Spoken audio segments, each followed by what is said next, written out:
Welcome to Alligator Preserves. I'm Laurel McHargue, your host, and today I always have such special guests. Today you're going to meet author extraordinaire Todd Fahnestock.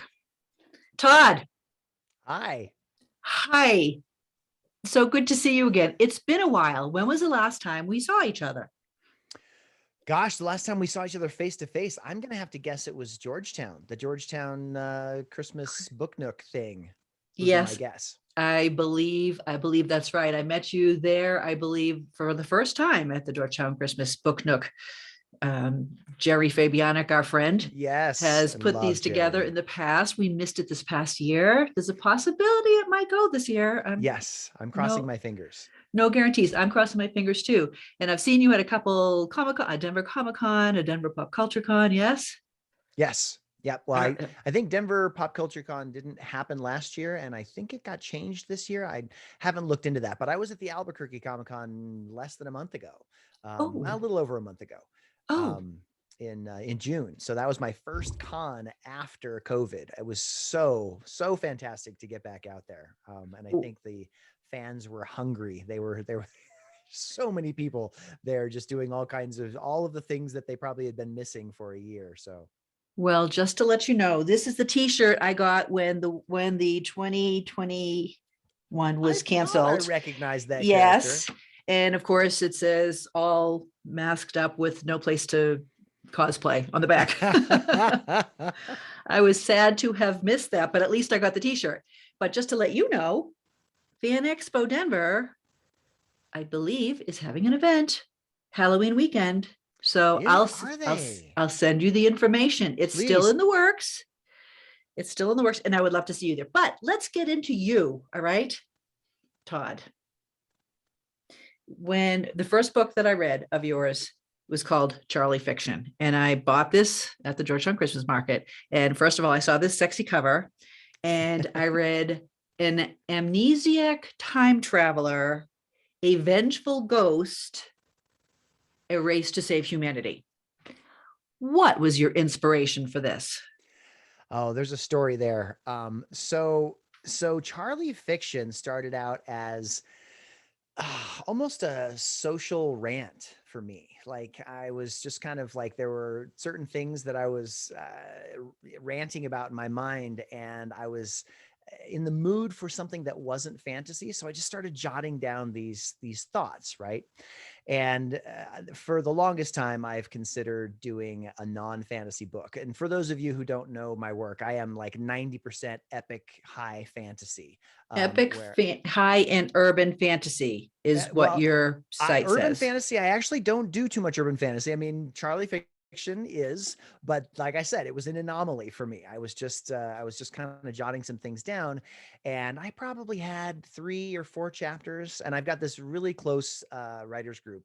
These two friends of mine that are part of my writers group, the Sparkling Hammers, we call ourselves, and uh and I was just taking these random chapters down to them and reading them, and they were enjoying them, but I had no idea where the book was supposed to go. It was just this sort of social ranting I was doing, right? And then I believe it was, I can't remember what year it was, 2019 Pikes Peak Writers Conference. I went, and my former agent, Donald Moss, was there, and we ended up connecting up and talking in the lobby. And I was telling him I was working on another book in the Whisper Prince series, Mhm. and I was working on a different project. And he said, so you're working on these sequels to these things that you've done, but what's the book? What's the book that you haven't written yet that has a million readers waiting for it?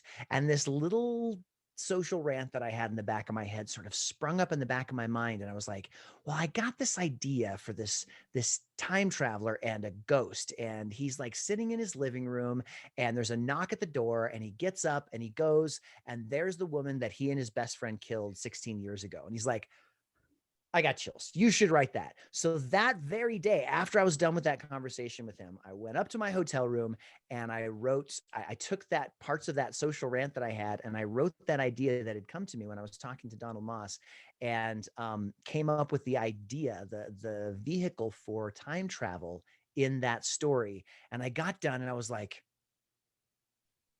That may be the first brilliant thing I've ever written. I think that's actually brilliant. Of course, I can't know that it's brilliant because I just got done writing it and I'm probably just blowing smoke, at myself, but I should call somebody and see if they think that it's brilliant. So I called up my friend, Chris Mandeville, um, who is one of the two people in my writers group, the Sparkling Hammers writers group. And I said, "Where are you?" She's like, "I'm down in the lobby. What's going on?" I'm like, "I think I wrote something brilliant. You have to come read it." And she's like, "Okay, I'll be there in like 2 seconds." And so she comes up and she reads it and she's like, "That's brilliant." And I'm like, "I thought it was. I thought it was brilliant." Anyways, so the vehicle for the time travel in the story was made then, and then I went home, and over the course of the next 17 days, just could not stop writing. And I wrote the whole rough draft in 17 days. It took me like 2.5 months to revise it after I got done. But I mean, like the whole story just came pouring out. And was the fastest novel I'd ever written at that point. Because it's brilliant. And if you had asked me if I had been in the lobby too, I would have read it and said, this is so good. Because again, it's so different. And I mean, from page one, you're just like, what is happening here? And what's going to happen next? It was amazing. Did you How see it many coming? Because for did, those of the people out there who haven't read it, there's a twist. there is a twist. We're not going to talk about it, but Okay. which makes it even more brilliant. It was just so good. Oh my gosh, love it. Love it. Charlie Fiction. Thank you. I'm So so glad you liked it. when did you know you had to write? And When did I know I had to I write? think you have an interesting early life Um, background. yeah, I had some adventures when I was younger. I don't know. I cannot recall at the moment. I'll let that simmer in the back of my mind and see if it pops up for me. But I cannot recall at the moment when I knew that I had to write. But I do remember the moment that I decided I was going to write. And that happened when I was a senior in high school. I was a big epic fantasy reader, as you might guess. Lots of Terry Brooks and the Shannara Chronicles, and Piers Anthony and the Xanth Chronicles, and Split Infinity, and Margaret Weiss and Tracy Hickman Dragonlance Chronicles. I was just into all of that, right? But what I wanted was a fantasy story with more action in it. I remember that specific soundbite in my own head. And so when I started writing my first novel at age 18 in my independent study class, I was going to have more action. It was going to have tons and tons of action. The hero was this swashbuckling hero who was going to be the best at this and the best at that and the best at everything. I have come since to realize that having a character that is completely flawless and the best at everything is really not the best choice for a story. But what did I know at age 18? And I wrote that novel and I thought it was the best thing ever. And when I looked back on it a few years later, I cringe at how bad it was. But I thought it was awesome. So I wrote book 2, and that one was also horrible, but I thought it was awesome. And so I wrote book 3 and just, step and repeat. And I at this point, I'm just really enjoying what I do, and getting some really cool positive feedback this year has been Well, nice. I love the fact that you don't have to deal with the whole imposter syndrome, believing in yourself from day one. I love that you think that I don't have to deal with the imposter syndrome. Well, I believe you've proven yourself. So how many books do you have out there? Like 17 standalones and I think lots I of, just wrote my 20th this year, but it won't come out until December 7th. you have Um, a new one coming out? Oh, oh, don't this tell me one yet. Don't is, even. I actually, believe it or not, I can't tell you about it yet. I am under a non-disclosure agreement and I cannot tell you about it, but Oh, now I I'm can, now I'm ridiculously excited. I And can tell again, you that it comes out on the 7th, on the 7th of December. December. Oh, Christmas. Or that's going to be number one on my Christmas list. Whatever it is, I'm going to buy it. You have many, many accolades too. What was your most recent accolade for your books and your writing? Actually, I won the Colorado Authors League Writing Excellence Award for 2021 for Tower of the Four. That's this one. And also, it was also a finalist for the Colorado Book Award for the one that's put on by the state. So I slap these stickers on. They give you these cool stickers to slap on your book to show. So this one is the winner, and then this one is just one of three. I was of the three finalists for fantasy for the Colorado Book Award. Very, very excited and very proud of both of those. It's been a long time coming. I've been applying for those awards for years now, and it was, like I said, I've been getting some really positive feedback this year, and it's been nice. It You can didn't, also, sorry, go ahead. I was going to say, you didn't apply for your first books that you realized were horrible. You didn't submit those for any awards. I didn't even realize there were awards back when I was 18. I didn't know that that was something that one did. It was submit them to award organizations. Mhm. But I was going to say, I mean, it's really great to get that feedback, but it can also be detrimental. I didn't write for 3 months after I got nominated for the Colorado Book Award. And the reason was, like, this is part of a series, right? And so I was writing episode 6. So this is episodes 1 through 3. This particular volume is episodes 1 through 3. And I had episode 4 and 5 written, and I had episode 6, pretty much rough draft when I got the news that Tower of the Four Champions Academy was nominated for the Colorado Book Award.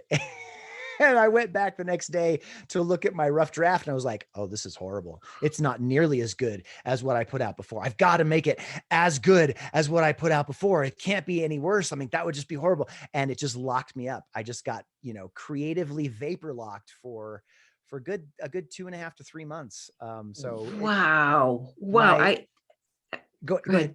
Oh, I was going to say, my husband and I, Mike and I, listen to podcasts all the time, and we were listening to one the other day talking about internal versus external motivation, right? Yeah. And the fact that awards, external motivation, can actually stop you from doing things. And you just demonstrated that right now. Yep. I mean, everybody talks about the negative reviews, like, because if you put yourself out there, you're going to get negative reviews. There's just no way around that. There are going to be people out in the world, probably a lot of people out in the world, that don't like what you do. For whatever reason, they don't like it. Right?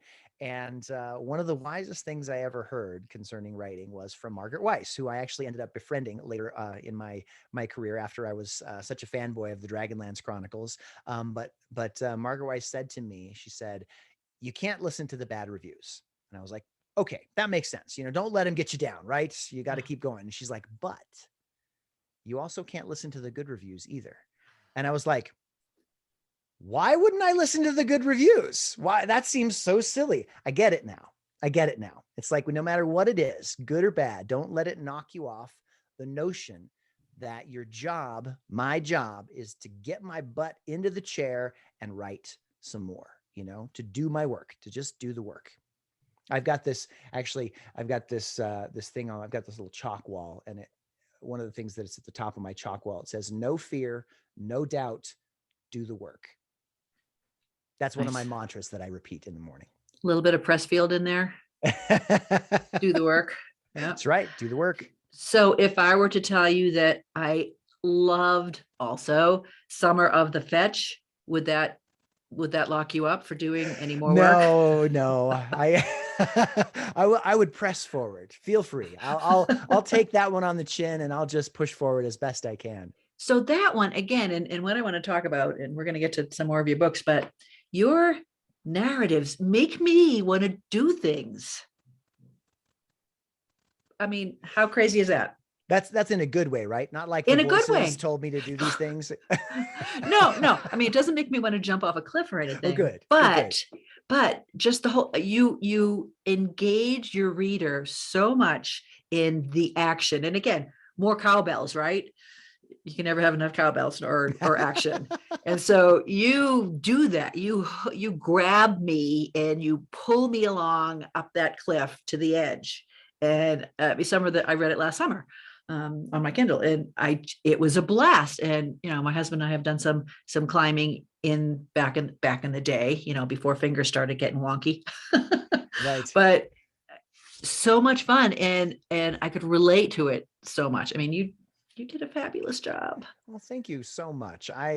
Summer of the Fetch will always have a fond place in my heart. And I think because it's It's partly autobiographical. It's totally a work of fiction, but there are elements and details and things that came from my actual life. Like I did go to high school in Durango, and I did graduate in 1988, and my family did split apart when I was 16. And by the time I was 17, I was living in our house all alone. Or I think it was like, maybe it was 18. Anyways, I was living in our house all alone. My mother had not died. She's still alive and well. But I changed that part for the story just to kind of take her out of the equation, because my mom was hugely influential in my life at that time. I mean, she was the anchor that kept me moving forward. And for the sake of this particular story, it needed to be the fetch and his best friend that moved him forward. And if I had entered my mother in as a major character, it would have changed the entire dynamic of the story. But anyways, I digress. A lot of those things are true. My dad did live in Malaysia. Um, and so a lot of those elements were taken straight from my own life. But of course, there's a lot of fantasy, and I never did climb Half Dome with or without ropes. And I was not a studly rock climber. I did some rock climbing, but even for some of the more detailed aspects of rock climbing, the different terminology and the different routes, and knowing the actual rock that I was talking about in, Zion, in Yosemite, and in Joshua Tree, I had to pull from the expertise of people who actually were hotshot rock climbers back when I was in college. My friend Giles, and then my wife's brother, Brian, both were resources for me, and they kind of came in and gave me a lot of information that to fill in the holes where I didn't know. Well, you wrote somewhere that your mother was magic. Yes, my mother was and is magic. And is magic. Yeah, I have so many stories about that. Is that going to be in the next book that comes out? I don't. So You can't tell me. You'll have to no, shoot I me. mean, no, I mean, like Ordinary Magic was, sorry, I'm jumping ahead of the thing, but I mean, And we're Summer of the getting there Fetch next. was one of my anomalies. Charlie Fiction was one of my anomalies, and Ordinary Magic was one of my anomalies. These are books that essentially jump in, not on my normal radar, and then kind of take me by the throat and make me write them. And then I go back to writing fantasy. So I'm probably like, one anomalous book to every 4 fantasy novels at this point. So who knows what my next anomalous book will be? It could be about that. It totally could be. All right. Well, you need to update your bio, because right now all you have is all the books from your high epic and urban fantasy. And so all of a sudden you write a nonfiction book called Ordinary Magic. And before your first nonfiction book, how do you do this? And so before we even get to a discussion of it, would you read something for our audience Sure. to give them a Sure. taste of Ordinary All right. Magic? Show us your cover. Because again, as soon as I heard about it, I wanted it right away. And so I downloaded it on my Kindle. So I'm glad you have a copy of your book. I have many. You have many copies. I go to Comic-Con, so I have many. I'm going to get an autographed copy for you next time I see you. So would you read for us? Our Absolutely. audience? And just Thank you. stop me when you need me to stop. I know we've got only a limited amount of time today, but I will start with chapter 1. Okay. Chapter 1, Magic Hunter. I've been searching for magic my whole life, I think. It happened in unconscious ways when I was a child. My imagination was like an extra friend following me around, whispering in my ear, shaping what I saw. I'd search for dinosaurs behind our gold velvet couch. I'd telepathically talk to my dog Sprock and see his reactions the way I wanted to see them, like he was responding to my mental command to run across the backyard or leap atop the stack of pallets my dad had brought home from work. I'd feel cold wafts from the upstairs attic and know it was a place I didn't want to go. There were ebbs and flows to things, energy I felt, or imagined I felt, that I thought everyone could feel. I was drawn to these moments where imagination and reality blurred together, and I remember trying to explain it to my mom. She watched me and listened, and I felt she understood me. Looking back, I think she just liked the idea of a 6-year-old being able to feel magic, but her interest encouraged me. I wanted to stand at the center of that crossroads of reality and imagination. I wanted to be a part of it. I could never have cerebralized it when I was 6 years old, but I'm convinced now I was unconsciously looking for magic.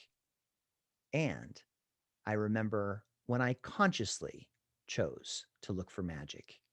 I was 14, living in Durango, Colorado, and my parents gathered me and my siblings in the dining room. They were getting a divorce, they said. They handed the news to us like we were adults, like a statement of the facts would make us understand. But I don't remember their reasons. At that age, my rational mind was a fledgling thing with little control over me, whereas my emotions were wild and strong. They galloped like terrified horses, scattering every which way at the news. My little sister, 5 years younger than me, just grinned her happy little grin like nothing was wrong. I don't think she understood what was really happening. My older brother seemed to understand just fine, but he came to a conclusion that confounded me. Well, it's about time, he said. That was the opposite of how I felt. I didn't think it was about time. I mean, I'd sat at this table countless times listening to top 40 radio while doing my homework or playing D&D with my friends. I'd read Edgar Rice Burroughs' A Princess of Mars and Lloyd Alexander's The Book of Three in that bay window, which my father had installed himself. I'd been filled with a sense of permanence and contentment here, never once imagining a future that didn't include me growing up in this house with two parents who loved each other. Well, I think it sucks, I said. And that's all I said. I got up from the table and ran to my room, imagining the house coming apart around me, all the boards becoming unstuck and floating up into the blue sky until there was just me running down a hallway with no walls, no ceiling, and nowhere to go. 2 days after my parents dropped the bomb, I stood at the edge of a precipice looking down at the Animus River. I was so scared, and I hated it. I wanted it to stop. I wanted to charge at the fear like it was something tangible. Like if I could just burst through it, it would go away. I thought about the most frightening thing I could do, something worse than my parents splitting up. I wondered what it would be like to jump. I wondered what it would be like to die.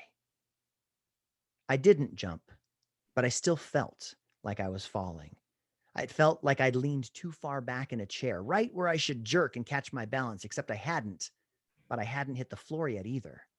That stomach hollowing, scalp prickling fear just went on and on. I stood there at the edge of the cliff, looking across the river, past the beginnings of the little industrial park south of Durango to the closest foothills, and then to the mighty mountains beyond. A whole world, a whole scary world out there. And the reason I felt like I was falling was because I didn't have a safety net anymore.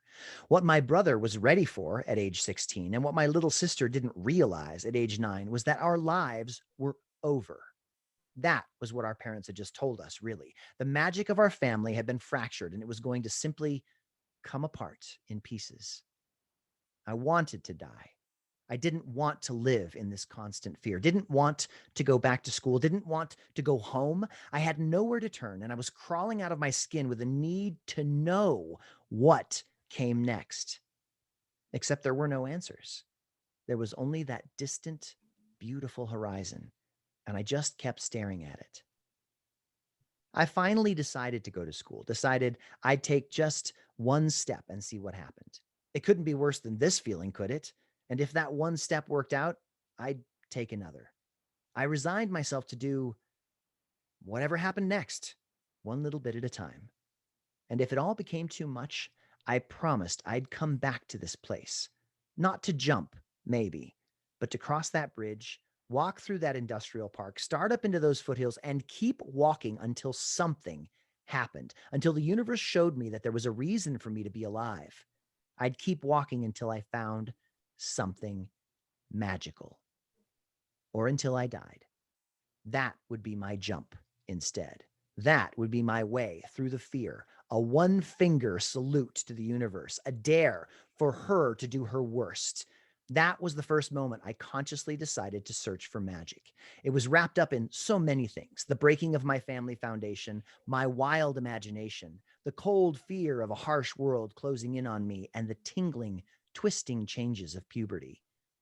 But that was the first moment I made a decision to shape the future of my own life.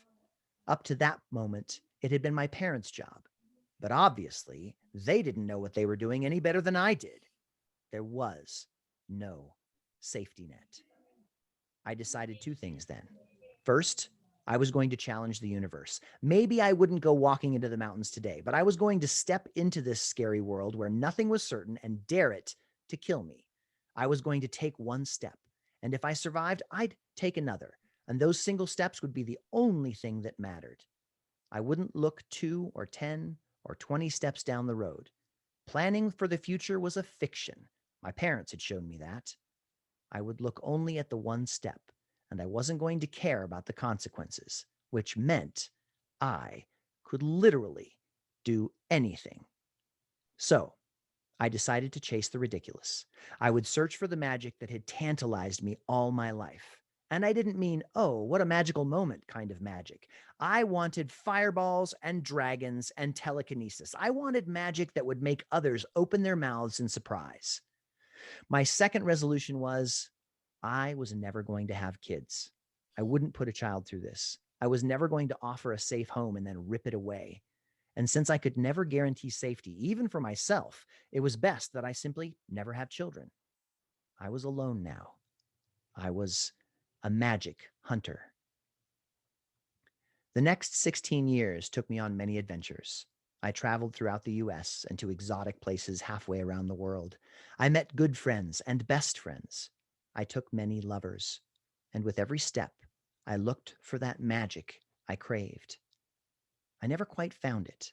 I never threw a fireball anywhere except in my own mind. I never moved an object across the room without touching it. I never brushed my hands along the scales of a dragon except in the pages of novels I read or novels I wrote. In the summer of 2003, I married the love of my life. That winter, I became a father. And in the spring of 2006, we had our second child. Up until then, I'd been a flighty adventurer, prone to leaping into the wind at a moment's notice. I'd never held a job for more than 16 months. My default setting was to dodge and brush past danger. But this time, hands clasped with my wife, we held that safe home together. I dug in my heels, and we created for our children what I had lost so long ago. This is the story of how, when my son turned the age I had been when my life fell apart, we hiked the Colorado Trail together. It's a story of how I found the magic I'd been looking for, an ordinary magic that had been there all along. I always get a little choked up. I'm getting when I choked read up. that. When I read that chapter, whether to myself or to somebody else. Anyways, that's the beginning of Ordinary Magic. And of course, ironically, the first chapter is not much like the rest of the book. It's sort of a bookend that then starts a journey. It's actually what the cover looks like. It's actually a journey on the Colorado Trail with, this is actually my son right here. That's a picture of him on the trail that I took. And the things that we go through together, him, becoming coming of age at age 14 and me sort of coming of age again at age 50, going through this hike. And, how the physical challenges for him, he just ate them up like chips. He's just like, he's my son. I describe him later. He is just so physically capable, and he always has been. So the physical challenge was just, he's like, just doing it. But the mental challenges are different. There's a lot of mental challenges. And I would like to think that I weathered those a little bit better than he did. Well, and again, I'm like, there must be something in the area. But that gives you listeners out there a taste for Todd's writing, which just grabs you. And I laughed out loud so many times while I'm reading this book. And typically I read at night in bed, and my husband's reading something like, Lincoln or the president's thing. And I'll be laughing, and he'll ask, what are you laughing about? And I'll read him a passage.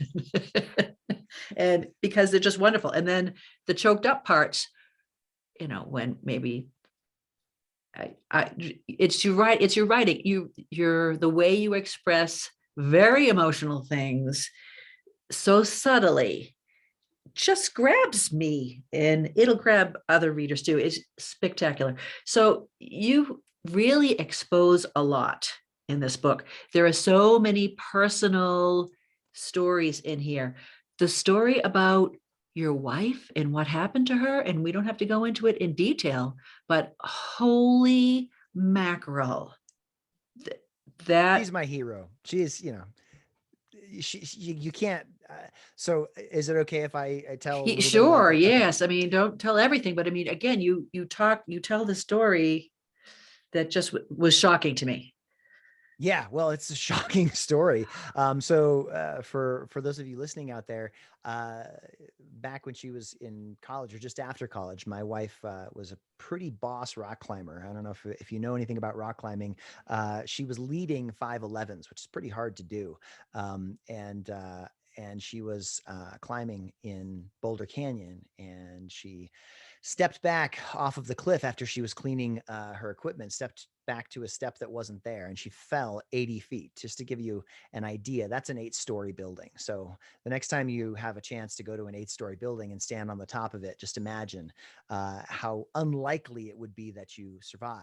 And she survived, and there's a whole truckload of things that she had to go through afterwards. But and it's in the book.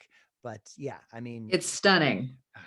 she's amazing. She's amazing. And I've been rooting for her to write that story, write her own personal story for years now. And she wants to do it. She just hasn't gotten to it. And I keep telling her, I've got skills. I can help you, I can help you with that if you want me to help you with it. So we're just waiting for the right moment, and she will tell her story in her own words. When the time is right, and I will be fascinated to read it, because again, even just what you included in Ordinary Magic stunned me, and just, I mean, jaw dropping, literally jaw dropping. If you're just joining us now, listeners out there, we are talking with Todd Fahnestock, author of so many books, including his most recent one, Ordinary Magic, which you have to buy. It is spectacular. And oh gosh. All right. So back to the personal stories in there. So you tell a lot about your experiences. You're struggling with your feet, your decisions, your determination, your dedication, and your son Dash, who, again, I agree with the gal you met along the way, that's a great trail name, Dash. I mean, that's just Dash by itself, it's just Dash a by trail name. itself is just a great trail name. But has he read this book? Has he read it since you published it? So ironically, Dash, as brilliant as he is not really into reading. So I think he's read one of my books. It was Wild Mane, and it was a big one. It's the largest one that I have. But I don't think he's read Ordinary Magic, the book. He's heard chapters. I would rush down and say, okay, I'm portraying you like this. Are you okay with that? And he's like, okay, that's fine. I'm saying this, is it okay with it? He's like, okay, that's fine. So he's certainly gotten bits and parts of it, but he's not read it straight through, to my knowledge. Well, that was going to be my question, because again, as a 14-year-old, as a teenager, he struggles mentally in many ways with this whole Colorado Trail epic. And it was an epic. And the packs, the challenges that you went through, the suffering, the danger. And there are times when he acts like a teenage boy. And you portray that very honestly. And I was wondering what his opinion was about that. Was he okay with that? And evidently he was. He is. He's such a cool kid. He has a really good bead on himself, and he always has. Like he's never been one of those kids that I was worried that if he got into a pack of kids that were smoking cigarettes, if he'd be like, yeah, I'll try one, like so that they'll like me. Like he's never like he's like, this is the way that I am, which has caused some problems for him in the past. And he's had an evolution in personality because of the problems that those caused. I mean, he specifically consciously chose to take hold of that and go, okay, I need to adjust the way that I relate to people for this, that, and the other reason, because I want this effect. And he has seen amazing results with that. But no, he likes honesty. And I mentioned in the book, he hates bragging. So the fact that I'm talking about him in such a positive fashion to He'll a hate whole it. bunch of people, he's going to hate it. Sorry, But Dash. yeah, he excels at lots of things, but he tends to keep it like internal, it's like I go and I do this for me and I do it as well as I can. Just to give you an idea, speaking of rock climbing, he's been a climbing gym rat for the last 2 months. This whole summer, he's been going down to the climbing gym, Earth Treks, just up the street from us. And he's rocking V8s at this point. That's a boulder term. It's different than the actual routes, but that's probably like a 512, I'm thinking, on a route, which is two levels higher than I could ever climb at my best when I was in college, just to give you an idea. And he's 15. So he's got a talent for it. And I'm excited that he's excited about it. That's the main thing. He's done a lot of things in his time, and he's pretty good at whatever he turns his hand to. The problem is none of it has ever really called to him. It's not been this sort of like, I got to go do that. But climbing seems to be holding his interest for a lot longer than usual. Has he read Summer of the Fetch? No. Well, he needs to read that. I know, right? And so Dash, if you're listening, you are an awesome kid. Just accept that. And I am so proud of you for everything that you did. And even in the whiny phases, what during the CT thing, I was just so proud of your ultimate decisions. And I'm just going to say that to the world, and you just have to accept that. And read Summer of the Fetch. Your dad is a really good author. Well, I'm going to put that on an audiobook soon, so that might make it easier for him. Amazing. Just amazing. And so again, the book made me want to hike the Colorado Trail. Well, you totally should. Just get the right shoes. I know they tell you that, and they told me that, and I heard that, and I knew that, and I ignored that, and boy, did I pay the price. Paid it big time. So get the right shoes. I'll get the right shoes, and they might have to be electric blue. Okay, so I got to tell you a side story. 1 year later, almost exactly, I went back to Buena Vista, where I got the electric blue shoes at this fabulous store called the Trailhead. They're like a climbing store, outdoor store. And that's where I got those shoes saved my life, which there's a whole chapter that is dedicated to the electric blue shoes that saved my life. They're Ultra Olympus 4s, right? And as you might guess, after hiking about 300 miles on my Ultra Olympus 4s, they were done. They did their job so well, and then they were done. I tried to wear them at home. I was so excited to wear them at home, but they're like, the heels are all done in at this point. 300 miles on any shoes is probably going to do them in. So I went back the next year, just a few months ago, and wanted to get another pair of electric blue shoes. Well, this year's Ultra Olympus 4s are not electric blue. They are red and white, and that's fine. No. They look great, but they're just Don't you hate it when they do that? Here's what you need to do. Do you still have the electric blue ones? I do. Are you bronzing them or something? What you need to do, I should put them somewhere. What you need to do is you need to put them in a box with a copy of Ordinary Magic and send it to the company with a little letter saying, I would really love to replace my electric blue shoes, because they have to have some in their warehouse somewhere. Right. They probably have some old stock.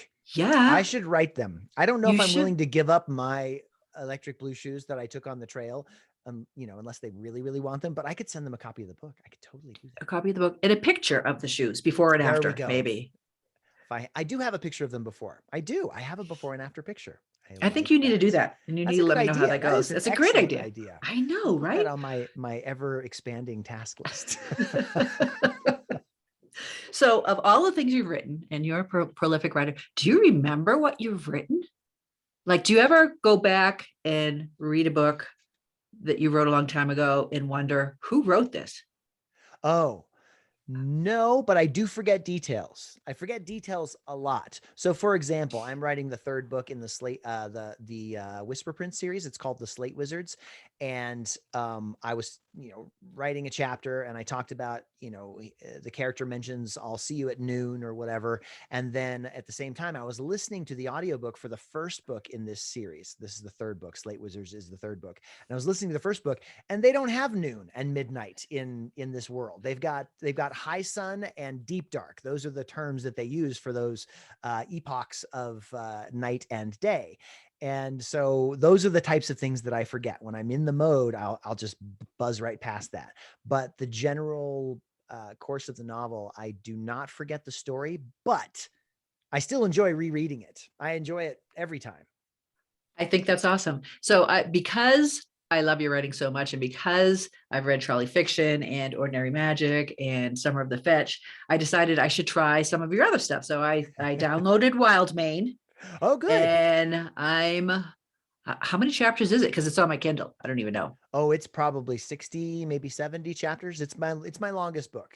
All righty. Well, I'm well into it. And where'd that come from? A story where reading is a crime in this Yes. place, and there's this stone, and there's these dragon, oh, all kinds of things. And honestly, I didn't think I'd like it, because when I first opened the book and I saw all the different names and the The pronunciation pronunciations, guide. Yep. I thought this is going to be too much for my old brain.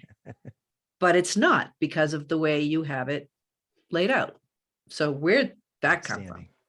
Oh, okay. So Wild Mane is so dear to my heart. I created that character when I was 18, and I had mentioned my parent, no, 17. I was 17. My parents had divorced and gone separate ways. They each went to different parts of California, and I didn't want to leave Durango. So I ended up staying with my very good friend, Marvin Guyman, and his parents took me in, and I lived there for a year. And while I was living there, you'll see I've got my Dungeons and Dragons shirt proudly displayed here. And this is the original. Like, I got to show the picture. So that's the original box that I got when I was in Wow, high school back in the 1980s. So when I that's saw this shirt, spectacular. I'm like, I want that. And Laura got it for me for my birthday. But anyways, I lived with him for an entire school year. And during that time, we played a lot of Dungeons and Dragons. And this Metafae / Wild Mane character that I came up with, that's the same character that's in that book. And I wrote an entire novel of when he got his power. No, it wasn't an entire novel. It was like 13, 14 chapters of a novel, now that I think of it, of when he first got his powers. The book that you're reading, he's like 1,064 years old or something like that. Because he's But in, only 18, really. but he looks 18 because he stopped aging at a certain point, right? Um, so so that went through so many iterations. This was my journeyman piece. Like, I wrote a lot of stuff that I thought was not good and it never saw the light of day, but Wildmane was always such a great, great, great story. And my skills had not caught up enough to tell it properly. And so it went through draft after draft after draft after draft. And finally, my skills started to catch up. And I took that story and released it in 2018, the whole thing. And you'll see it wind up, because the first book is a lot of what my skills were back in like 2003, 2004. And then the Godspill is more like my skills were in 2015. And then Threads of Amarion and God of Dragons that's about as up to date as it gets. You'll see the writing skills kind of evolve a little bit as you go forward through the book. Well, I Not was to going to include, ask you. I was yeah. going to ask you how your writing has evolved. How have you seen it Oh, evolve? man, it's so funny because when I was in high school and college, I thought what I did was awesome. And now you can ask my wife, when I get done with something, I go out to her. Like, the first thing I say is like, I think this one sucks. I think it just sucks. I think I finally like hit a rut and it sucks. And she doesn't say anything. And I'm like, aren't you going to respond? And finally, if I force her, because usually she doesn't want to be a part of the argument where I'm fighting myself. It's like trying to be, stepping in between a married couple that's bickering. You just don't do that. Well, when my two sides of my brain are fighting, she's like, I'm not going to get into that fight. I'm just not, no matter what you try and do to draw me in. So finally she says, honey, you say this every time. And I don't have to, I have to go to work. I don't have time to have you go through your process right here, right now, about how you hate your book. And then 3 days from now, you're going to love it again. Like, just sit down, have a cracker, and just let it pass.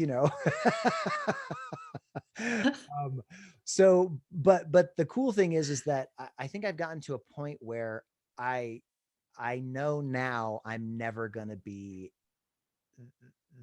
like at the pinnacle of my abilities. Like, I'm never going to be there, because I will always continue climbing the mountain. There's always something new to learn. There is some new theory to implement. There's some new thing that you start to see because you've been writing and writing and writing and writing, and it starts to become obvious to you. I mean, like, I would equate that to in the beginning when baby writers are doing their thing and they're, writing their first novel and stuff like that, they'll have crutch words. For me, beautiful was a crutch word. I was writing fantasy and I wanted all of the people to be beautiful. So I used beautiful all the time, right? Until a friend of mine, a good friend of mine, Liana from college, said, "You use beautiful all the time and it doesn't mean anything by the 20th time you use it." And I was like, "Oh, that's a good point. I should come up with something different." So, they're crutch words and you learn to identify those. So as soon as you have been writing enough, those words start to bore you because you're just tired of using them, right? And so you stop doing that. And that happens with other things, like the way you construct sentences, the way you construct paragraphs, the way you construct entire segments of the story. You start to get bored with the old and the tired and the used and the things that you've done a million times. And that's, I feel, when you really start kicking into creating something unique and wonderful. I mean, like, not to say that stuff that isn't unique isn't wonderful, because I've written a lot of not so unique things. I mean, come on, dragons have been done a million times, but people still love to read about dragons. But those things, those skills start to develop, and those eyes to be able to see the things that can turn a phrase, a little bit better, to make a paragraph a little bit more streamlined, to make a description. The way that Stephen King describes writing description always has stuck with me. And if you haven't written Stephen King's On Writing, which is a book It's about writing, excellent. it's fabulous. I mean, Yeah. half of it is him talking about how he became a writer, but I like that part the best anyways. And it really teaches you a lot about how to write just through watching how he kind of evolved.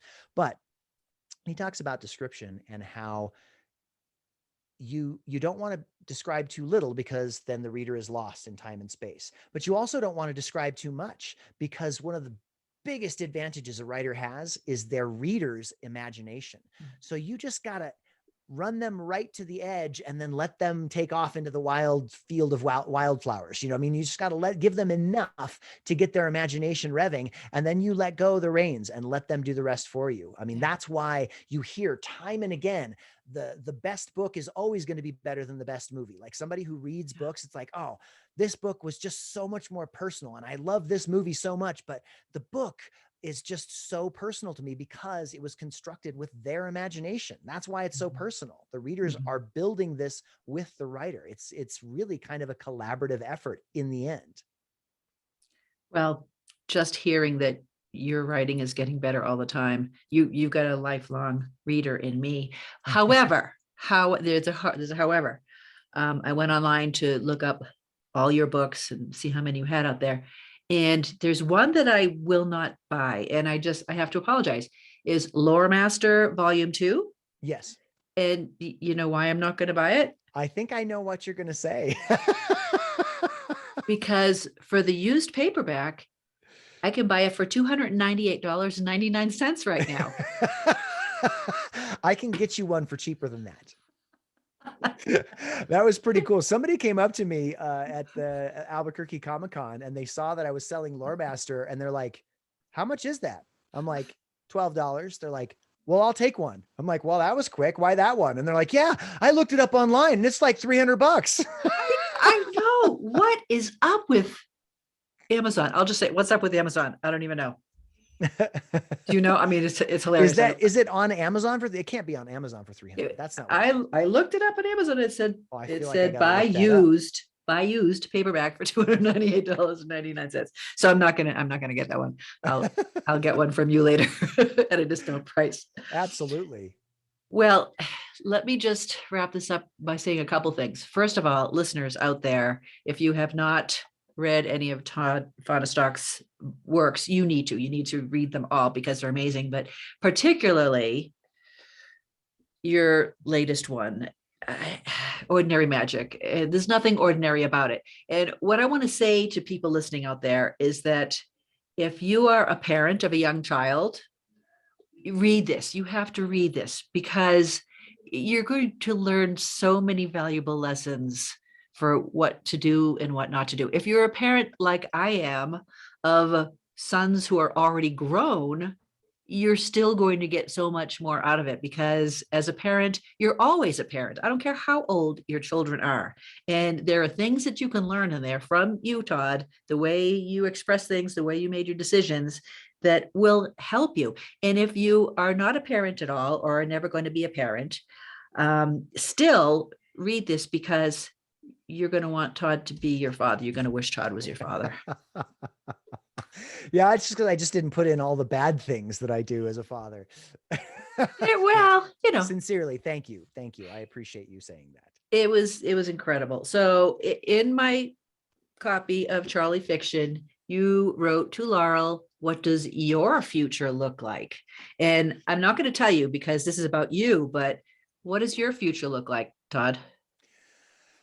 Oh gosh, just that I get to keep writing. I'm so grateful that I've had this span to be a full-time writer, and I just want it to continue. I'd like to keep getting better. I've gone through the cathartic phase of being an author. I mean, you have to write because it's a certain kind of catharsis for you.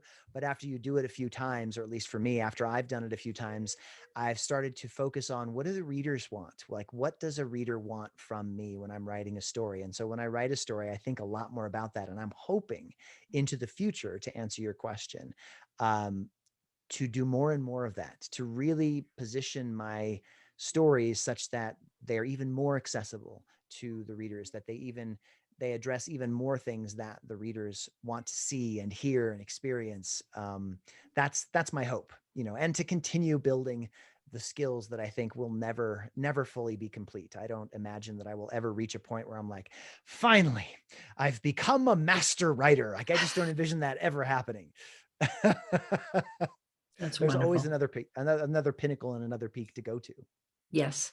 And where can people find you and So your work? toddfahnestock.com is probably the best place to go find all of my stuff. And obviously Amazon's a good place. Tattered Cover is a great place to find my books as well, locally here in Denver. They have a ton of my books and are really good with consignment authors. So that's a really good one. The Bookies, I love the Bookies here locally in town. Another great place. Maria's Bookshop in Durango. I've had a really good time going down there from time to time to my hometown and doing book signings at Maria's Bookshop in Durango. Those are some of my favorites, but anywhere, you can get them anywhere. And I will have links and photos to this episode, and some really fun photos that you sent me. And oh my gosh, we're not even going to talk about the great farting, but Oh, see, look, you talking about it.